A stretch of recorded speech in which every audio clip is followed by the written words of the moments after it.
Assalamualaikum. Hari ini video ini kita akan membahas tentang tema belajar bahasa Inggris ya, teman-teman.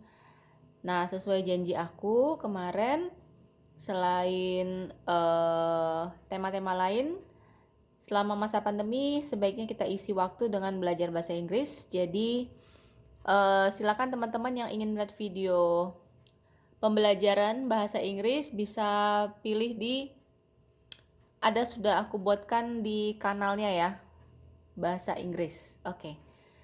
Tema hari ini 31 Juli 2021. Kita mulai dari yang dasar yaitu simple present tense atau structure one. Nah, ini yang paling dasar ya teman-teman. Jadi ini adalah rumus cara membuat kalimat yang sederhana ya, yang dipakai dalam kehidupan sehari-hari, basic sekali. Nah, ini adalah rumus yang paling mendasar. Pertama, kita perlu tahu ada 5 macam subjek dalam bahasa Inggris. Pertama itu adalah I. I artinya saya. Kemudian you artinya Anda atau kamu. Kemudian ada we artinya kami atau kita. Kemudian ada they artinya mereka. Dan plural. Plural ini jamak. Jadi maksudnya itu semua benda-benda yang jumlahnya lebih dari satu, maka masuk dalam kategori plural. Nah, kemudian untuk predikat ini kita menggunakan verb one atau kata kerja pertama. Jadi kalau misalnya ada subjek-subjek salah satu dari ini, I, you, we, they atau plural, maka kata kerja yang kita gunakan itu kata kerja format pertama. Kemudian kalau misalnya ada objek, boleh dilanjutkan kalau ada. Nah, buat teman-teman yang belum paham apa itu verb 1, ini kalian bisa buka di kamus bahasa Inggris. Di sana di bagian tengah biasanya itu akan ada verb 1, verb 2, dan verb 3. Jadi kalau untuk membuat kalimat simple present tense, kita gunakan kata kerja tingkat pertama ya, atau verb 1. Oke, di sini saya sudah buatkan contoh kalimat. I go to school. Saya pergi ke sekolah. Sangat simpel ya kalimatnya ya. Jadi memang sengaja saya buatkan kalimat yang simpel supaya teman-teman lebih mudah untuk memahami ya cara membuat kalimat-kalimat yang sederhana dulu. Jadi kalau misalnya untuk belajar membuat kalimat, pakailah kalimat yang sehari-hari kita akan pakai ya. Oke. Lalu kalimat ini saya akan sebut dengan istilah kalimat positif. Kita akan rubah kalimat positif ini menjadi kalimat negatif.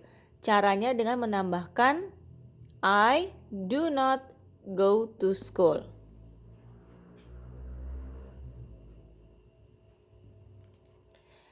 Kata do not di sini memberi makna tidak. I do not go to school. Ini ya, subjek, verb one, objek. Oke, selanjutnya setelah kalimat negatif kita akan rubah ke bentuk kalimat bertanya positif. Bertanya positif kita tarik do di depan subjek. Jadi do I go to school? Apakah saya pergi ke sekolah? Nah, kemudian bertanya dalam bentuk negatif, maka do not yang di tengah ini kita tarik ke depan subjek. Do not ini boleh disingkat menjadi don't.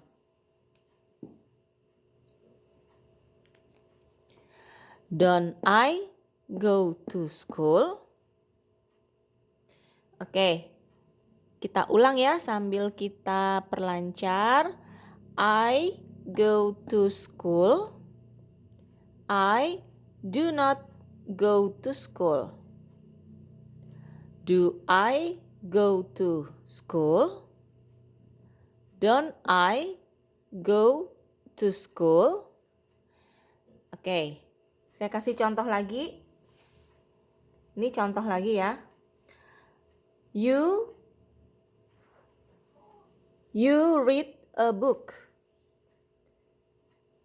Kamu membaca sebuah buku. Sekarang kita ubah ke bentuk kalimat negatif menjadi you don't read a book. Kamu tidak membaca sebuah buku. Lalu kita ubah ke bentuk question, bentuk bertanya. Kita tarik do-nya ya, do-nya ke depan subjek. Do you read a book? Tanda tanya. Kemudian kita rubah juga menjadi kalimat bertanya negatif ya. Ini kalimat bertanya negatif, bukan positif. Don't you read a book? Tidakkah kamu membaca sebuah buku? Oke, kita ulang ya sambil kita baca. You read a book. You don't read a book. Do you read a book? Don't you read a book? Oke. Nah, kemudian untuk kalimat ketiga ini saya kasih contoh dengan menggunakan subjek plural ya atau jamak. Di sini saya pakai perumpamaan dengan birds. Bird itu burung, kalau ditambahkan s menjadi birds, burungnya lebih dari satu. Oke, kalimat positifnya adalah burung-burung makan di taman. Birds eat in the garden. Birds eat in the garden. Lalu kita ubah ke kalimat negatif. Birds don't eat in the garden. Burung-burung tidak makan di taman. Selanjutnya, kalimat bertanya positif. Do birds eat in the garden? Apakah burung-burung makan di taman? Lalu ini kalimat bertanya negatif. Don't birds eat in the garden? Bukankah burung-burung itu makan di taman? Nah, jadi untuk simple present tense yang tema pertama ya, structure 1. Ini silakan teman-teman hafalkan subjek-subjek ini I, you, we, they plural. Ini adalah rumusnya.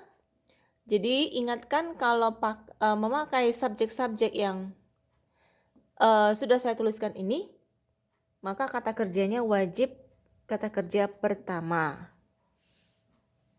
Kemudian untuk rumusnya, ini contohnya bisa teman-teman copy ya. Untuk penggunaan kata kerja lain juga silahkan tinggal teman-teman ganti kata kerjanya dengan kata kerja yang lain. Misalnya go bisa diganti dengan sing atau swim atau walk dan sebagainya. Ini salah satu step dasar untuk membuat kalimat yang sederhana. Silakan teman-teman yang masih ada pertanyaan boleh nanti tuliskan di kolom komentar. Nanti kita akan bahas di pembelajaran atau di video selanjutnya. Kalau tidak ada komen berarti semuanya udah paham. Akan saya lanjutkan di structure yang kedua dengan subjek yang berbeda dari 5 ini. Nih. Berarti kita naik satu step lagi ya kalau misalnya teman-teman sudah paham. Buat teman-teman yang sudah paham, silakan kasih tanda jempol supaya saya tahu berarti kalian sudah paham dengan penjelasan atau metode simple present tense kali ini. Jangan lupa teman-teman di like videonya dan save video ini, barangkali bermanfaat buat teman-teman kalian atau juga buat adik-adik yang lagi bersekolah di SD, SMP, atau SMU. Semoga bermanfaat di masa pandemi ini ya teman-teman. Tetap semangat, walaupun belajarnya online atau daring tetap harus semangat dan fokus. Terima kasih teman-teman. Assalamualaikum.